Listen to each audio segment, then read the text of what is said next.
Hello, my dear friends. Two terrible tragedies occurred this week. First, 4 innocent Jews were murdered in the Shomron by Arab terrorists. And secondly, 5 people perished in the Submersible, which was on its way in the Atlantic Ocean searching for the ruins of the Titanic.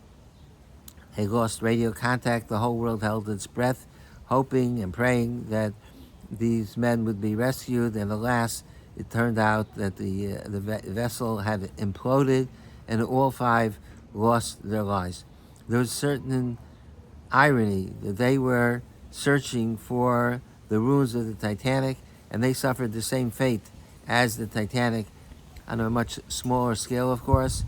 These 5 people perished at the bottom of the Atlantic Ocean, and the Titanic, with 2,000 passengers, fell to the bottom of the ocean, where those passengers, their bodies still remain.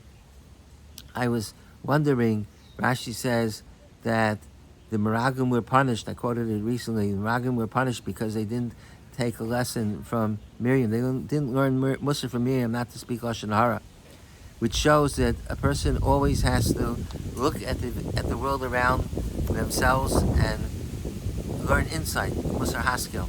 What should we learn from the submersible and from the bigger submersible, the Titanic, that took place, that incident that took place 111 years ago? But it's amazing that people are still engaged and enthralled and curious and attracted like magnetism. The interest in the Titanic. There have been many tragedies over the years, but I don't know if there's any that evokes so much emotion. Just mention the word Titanic and people are able to conjure up in their minds the horrible events of the Titanic. The 2,000 people were standing on the boat with no lifesavers and no lifeboats, and they knew that their fate was sealed. So what lesson can we take away from the Titanic and the most recent event, the submersible, that was very similar to the episode of the Titanic? As human beings have a need to feel secure. Nobody wants to feel that they're not on solid ground and that life is uncertain. But people go to enormous efforts to create for themselves a sense of security. They amass wealth. They build very secure homes with alarm systems and all sorts of things. But in the end, people maybe think they're secure, but the security is illusionary, because life by its very nature is insecure. And I think the Titanic is a tremendous example of how insecure life really is. The Titanic, look at the name. The Titanic means a huge, powerful, giant.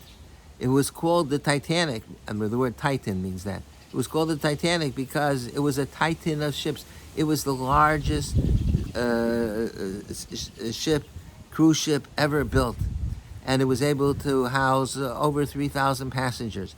It was enormous in size, and it had an engine that was 40 feet high, and it would use 600 tons of coals a day. You see what you could find out on Wikipedia. It was an enormous ship, and being out at sea is inherently dangerous and risky, because all that's between the person and the bottom of the ocean is a few planks of wood. But the Titanic was promoted as the safest vessel in the world. They had all sorts of systems so that if there would be a crack on one side, there would be other part. I don't remember all the technology, but it was unbelievably secure. And here it went out at the middle of the ocean and it hit an iceberg. And with all the systems that they had in place, the Titanic sunk to the bottom of the ocean. And I think the Titanic should serve as it's something that we could use as a metaphor in our minds of what life is all about.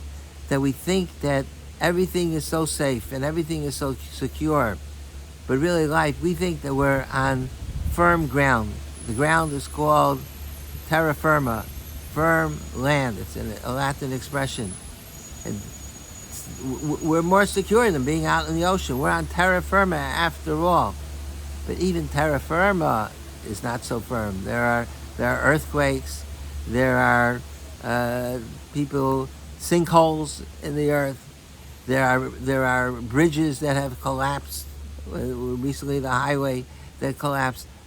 Where nothing in life is 100% secure, and perhaps that was the meaning of the symbolism of that the earth opened up and Korach sank into the earth, because Korach, one of the things that he suffered from was he was overly, and he had an exaggerated sense of security. He was conceited and arrogant, and he thought that he could battle against Moshe Rabbeinu. Who did he think he was? Moshe was God's agent. Who was he to start a fight with Moshe Rabbeinu? He was foolish and stupid. But Korach was jealous, and Rashi says that he had his own delusions of grandeur because who his descendants would be, and therefore he took on Moshe, and taking on Moshe is like taking on HaKadosh Baruch Hu. So the ultimate punishment for Korach was the earth. That's like the Aleph base of security. Korach, he felt he's so strong and he's so powerful. Yeah, well, you want to see, God says, the earth. What could be more basic security than earth? Terra firma, firm land.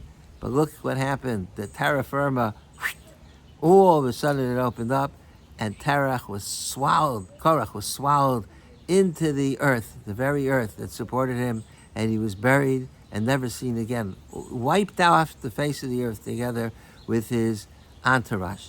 And that is perhaps an important lesson that we should take away from Korach, that he was swallowed up in the earth, and related to that is the imagery of the Titanic, that this was the Titan of vessels, but it was traveling on the ocean, and life is always that way.